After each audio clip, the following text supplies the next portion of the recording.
नमस्कार मंडळी, रामेश्वरी येरमे यूट्यूब चॅनलमध्ये आपणा सर्वांचं स्वागत आहे।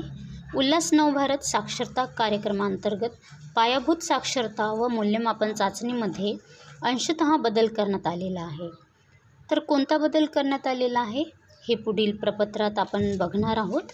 तत्पूर्वी आपण जर माझ्या चॅनलवर नवीन असाल तर चॅनलला सबस्क्राईब करा।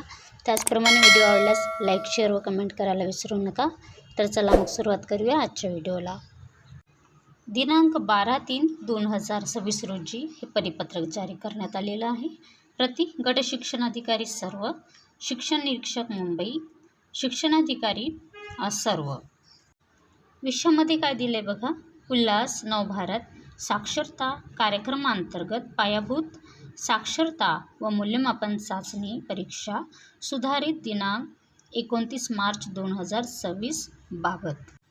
उपरोक्त विषयामध्ये काय दिले बघा, ही परीक्षा आधी 15 मार्च 2026 रोजी घेण्यात येणार होती, परंतु आता ती बदलून 29 मार्च 2026 रोजी सकाळी 10 ते सायंकाळी 5 या वेळात ही परीक्षा आता घेतल्या जाणार आहे।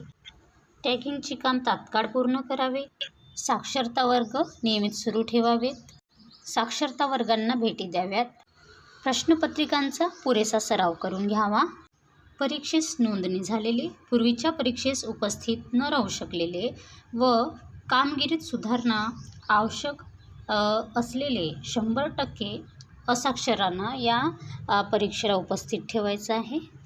कृष्णकुमार पाटील, शिक्षण संचालक पुणे यांच्या सहीनिशी हे परिपत्रक जारी करण्यात आलेलं आहे।